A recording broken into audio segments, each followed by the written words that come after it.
Welcome, everyone, to Real Estate 360 Live. I'm your host, Ryan Sloper. For those of you not familiar with the program, my guests and I will cover every angle of real estate under the sun, from interest rates to the economy to what's happening in Washington. Anything that affects our local real estate markets will be covered here. If you got credit issues and you're looking to get your credit squared away so that you could potentially buy a new home or get it so that you're able to refinance to the lowest rates in U.S. histories, call me. The off-air phone number is 877-245-2030. If you're looking to refinance the lowest rates in U.S. history, as I suggested, call me or reach out to me via the web at realestate360live.com. That's realestate360live.com. Any questions in reference to trying to avoid foreclosure, if you've been stuck trying to get your loan modified for the last 6 months to a year and not been successful, and are looking for alternative options such as short selling your home, we can help you out. If you've got questions, anything, no question is stupid. Just, reach out to us. They're here to help at 877-245-2030. Remember, if it's real estate, it's covered here. Got a great show lined up for you guys today. Joining me on our panel to discuss the many issues of last week as well as what's on deck this week is Louis Cammarosano, who is the general manager of HomeGain. Louis is often cited in the media as an industry expert in the Wall Street Journal, Forbes, CNN Money, Fox Business, Smart Money, MSN, and numerous others. Louis, how you doing today, buddy? I'm grand. How are you? I'm doing well, Louis. So we got a lot to discuss this week. I wanted to start off. Obviously, we had the employment numbers that were reported last week, which I believe the actual unemployment rate was, 7.9% that they reported? 7.8, I believe. 7.8.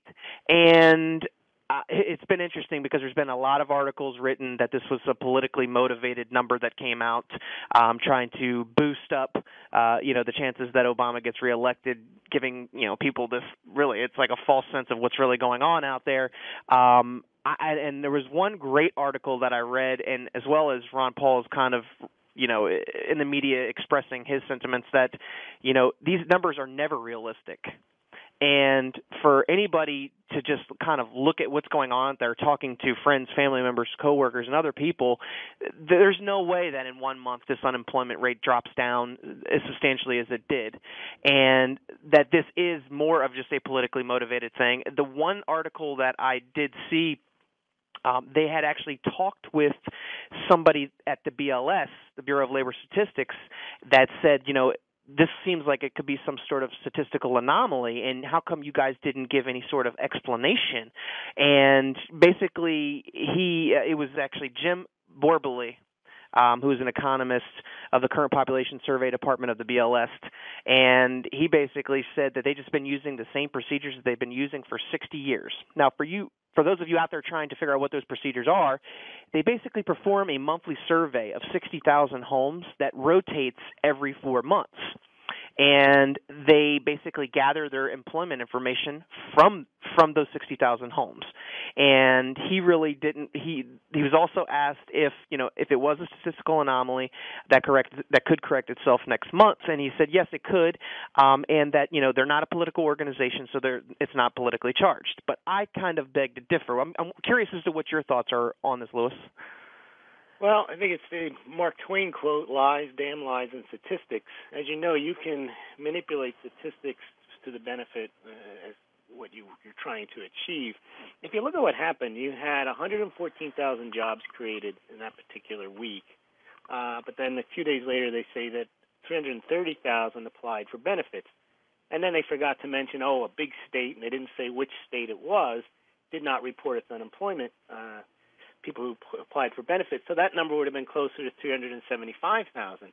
Right. Now, it kind of begs reason to have very few jobs created, a lot of people continuing to apply for unemployment benefits, and yet the unemployment rate goes down. However, they can claim that the unemployment rate has always been, it's the U3 number, has always been derived that way, and therefore it did go down. And you and I talked on a prior show about the Duncan Hunter unemployment bill, which aims at more transparency, because I guess what they can say is the unemployment rate is 7.8%, but when you dig behind the numbers with all the information that they do give you, and they also did release the U6 number, which still is 14.7%, which shows no decline in the unemployment rate. They did mention that the number of people with part-time jobs who wanted full-time work rose 7.5% to 8.6 million. There's a massive new amount of part-time workers that have entered into the workforce, which are considered now employed. So under their U3 7.8% number, as we've discussed, if you're working part-time and making a quarter of what you used to make, they count you as employed. So you could have just come off unemployment, your unemployment insurance ran out, and now you've got this measly part-time job, but congratulations, you're employed. If you quit looking for a job and your unemployment insurance ran out, you're still unemployed, but they don't count you. So the statistics, they can be consistent and say that the unemployment rate went down. That doesn't mean more people have jobs. Absolutely. And, and I really feel like, the statistics are put out there. Majority of it is politically motivated, in my honest opinion, just because, realistically, to the way these... Ryan, aren't they the people who said that the terrorist attack on September 11th, 2012 on the Benghazi embassy was due to a YouTube movie? That's true, and they were actually debating that the other night at, what was it, the vice presidential debate? Briefly, they touched upon it. I think what Biden had done was he kind of pivoted on the thing. He said, "Oh, we didn't really have any information that they wanted more security," but they didn't discuss the reasons for the attack that the administration gave. Right, so and that'll come up tomorrow night. It'll come up, and I'm sure it won't go into too much detail, just like everything else. I mean, you come out with an employment report that you show a statistic, a significant reduction in the unemployment rate. You would think that you would get some sort of explanation as to why and how that happened. And you did mention that they left out one of the larger states, and many have speculated that was California. And California said that it wasn't them. So, you can't put out statistics with large holes in them, admit there's holes in them, and not even tell you where the hole came from. I agree 100%. And they also said that many believe that in this survey that they would actually survey a lot of the people who have been unemployed for what maybe seemed like forever, and in some sort of desperation was telling the BLS that they may have started a home business, which would then count as them being employed, but never would bother to ask them, okay, well, how's that going? How long have you been in business? So, I mean, there's numerous ways that these surveys can be skewed. But isn't the point, Ryan, that the way they calculate unemployment, the U3, doesn't give an accurate accounting of the unemployed, and then perhaps they should just release the U6 number or the employment participation rate, which both showed the U6 showed that the unemployment rate was 14.7% in September, as it was in August, and that the employment participation rate was only at 63.6%, and when Obama took office, it was 65.7%. So there's been no improvement on the U6 or the employment participation rate, but there's this dramatic improvement on the unemployment rate. I would definitely agree with you there. And my question to you is, Louis, do you feel that, Americans are going to look at these numbers? Because this is what's pushed out there in the media. Oh, look, the unemployment rate. I'm sure they're going to talk about that in the debate. And to really get and gain that leverage that they need headed into the election. I mean, it seems like that this is what it's really all about. If you're a Republican, you've already got your mind made up that the numbers are cooked. If you're a Democrat, they're indication to you that Obama is a genius and he's turned the economy around. So both sides, if you're a Democrat or Republican, are just looking to confirm their own preconceived prejudices. They're not going to look beyond the numbers on the Democratic side. On the Republican side, they're going to look for every possible way to discredit the numbers. The real important voter here is the independent, who probably will look at these numbers with a healthy amount of suspicion. Yeah. They're not necessarily going to go over to conspiracy theories, but they're also not going to just say, oh, I guess everything's fine, and I better vote for Obama because the unemployment rate is coming down. Yeah, and I mean, there's so much out there. I mean, obviously, in the Washington, D.C. metro area, we're isolated from a lot of the same employment issues that are taking place in different areas of the country. We do have a relatively healthy, stable job market here as of right now. Now, if you couple that with low interest rates, we have a housing market that is booming, so to speak, right now.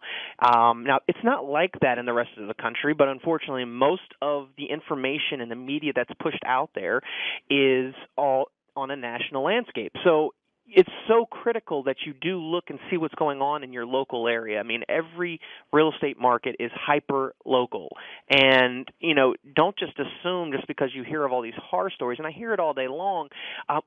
My mom told me that it's going to be very difficult for me to buy a home because there's going to be 15 contracts. Well, in Washington D.C. metro area, if you're looking for $300,000 and less, that might be the case, but don't just assume that that's going to be like that for the $400,000, $500,000, $600,000, home sale. And it's really important to work with professionals in your desired area, whether it's Washington D.C. or in California or Florida.